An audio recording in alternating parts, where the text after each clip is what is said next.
Hello, everyone, and welcome back. We have Blair Pyle here with us today, and he is going to be showing us Burgle's Bounty, which is a game that is close, potentially, to release, which is very exciting to always be able to help support. So, tell us just a little bit about your game, what made you decide to develop this? What made you decide to get it so close to being able to publish it? What do you like about it? Well, it's my game, so of course I like it. Good. Burgle's Bounty is a puzzle game where you take on the role of a character named Burgle, who is trying to steal enough money to rescue his girlfriend from the mob. It's got a bunch of logic puzzle type mechanics. If you ever played Choo Choo Rocket in a Sega Dreamcast, there's some mechanics like that. There's there's a real time element to it, and there's also boss fights. So it's kind of loaded with a bunch of stuff. It's got a little story, like animated cutscenes and everything, and it's got this weird, or actually not weird, but I think it's kind of cool, like hand-drawn, like 3-year-old kid did it all artwork. And the story behind that is this game has a long history behind it. It was released in 2015 on Android, but my artist had given me stolen artwork.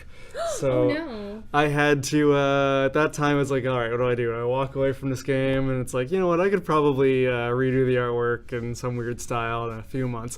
And it's 2.5 years later, and now I'm just about ready to launch. So it's going to be on iOS and Android on February 15th, unless, of course, I get a publisher and they pick the date. Right. And there'll be a follow-up release for Mac and PC shortly after. Okay, great.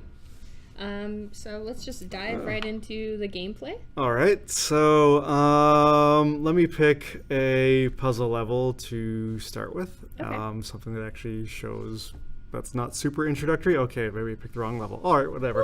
Well, that's okay. Intros are good too. So in this level, so the object of the game is to just get the money bag. Everything else is kind of like a collectathon. You get it if you want it. You don't. It's not required, but if you get it all, you unlock additional stuff. So you place arrows to chart the burglar's path, and once you've placed everything, you swipe them to make them go.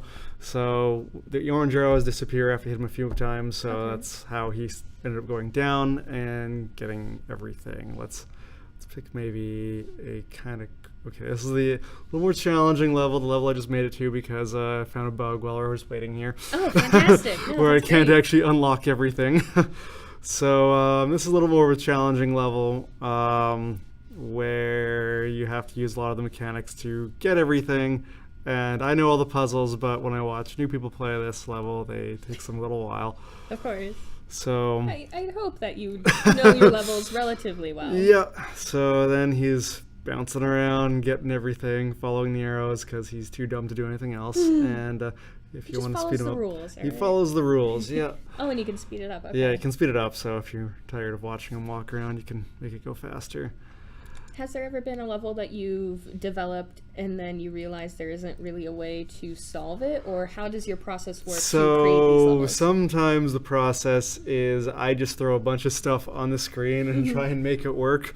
And sometimes when it doesn't, I have to redesign it. And other times, like, all right, this works, but it's way, way too hard. People get stuck on this forever. So I tweak a little bit. Sometimes I leave a lot of difficulty in there and then come to like expos like this and see, all right, how are people doing this level? And if they can't beat it, then I'm like, okay, you know what, this is just way too hard. So then I tweak it. So this is one of those real-time levels, which we were just watching him die on. Right. And then, so you're placing it while he's moving around. And you can get rid of... you can remove arrows from the map. And oh, wow.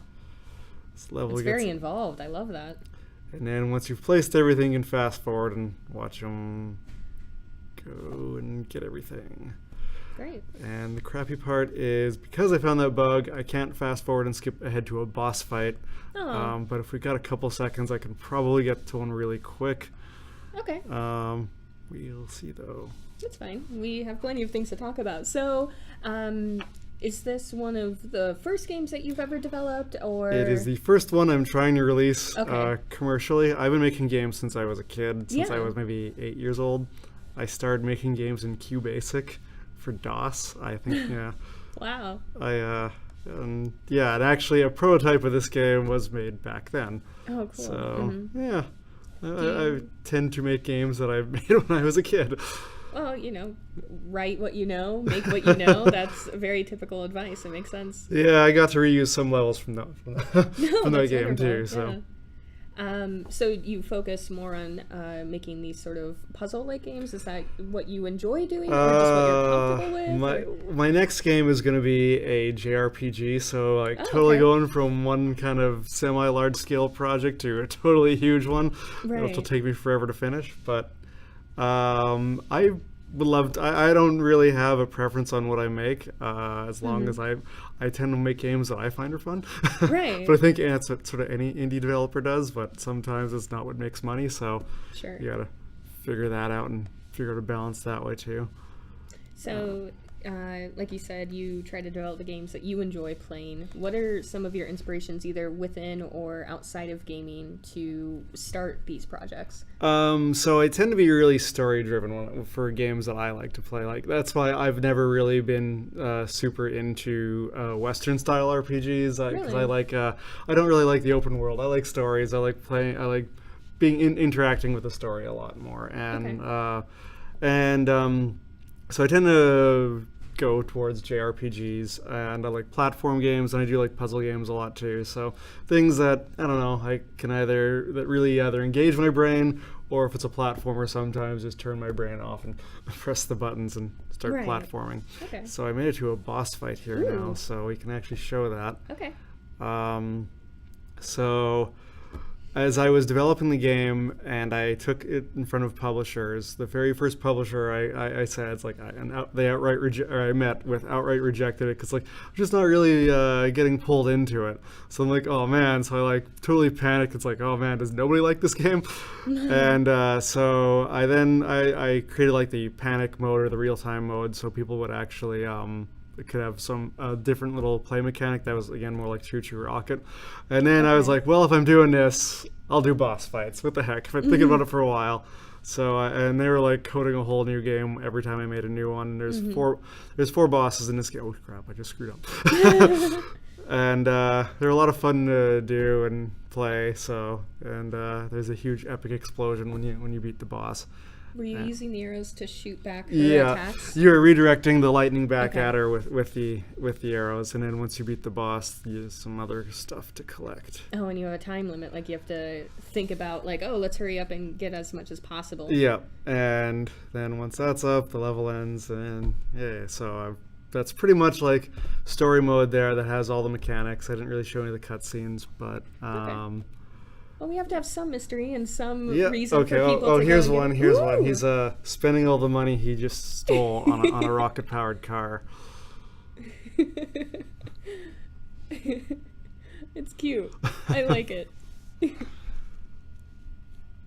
Okay. I totally gotta show the next one if I just show that one. Okay.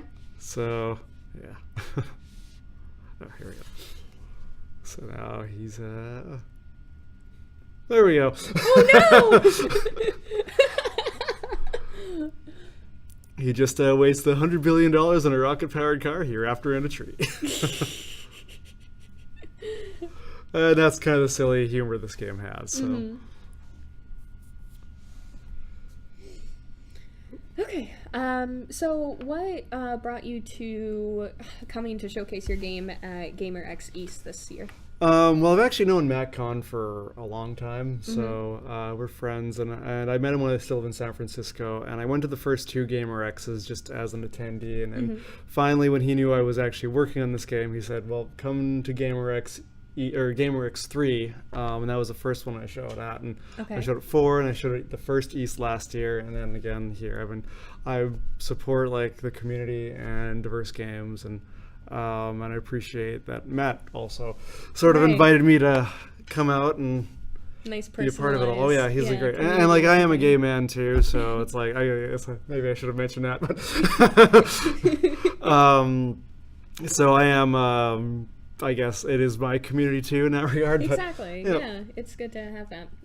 So How will people keep in contact with you? Do you have like a website or a Twitter that So you update on? at Phat Games is my Twitter handle, PHATGAMES, and Facebook. It's Phat Games on Facebook, and also the website is burglesbounty.com, BURGALSBOUNTY.com, and also the Phat Games website is www.phat.games. Okay. That's Great. a cool domain name. Yeah, no, I like that a lot. Thank you so much for giving us a bit of your time this weekend and showing us your game and explaining your process a little bit. Thanks for having me. Yeah, of course.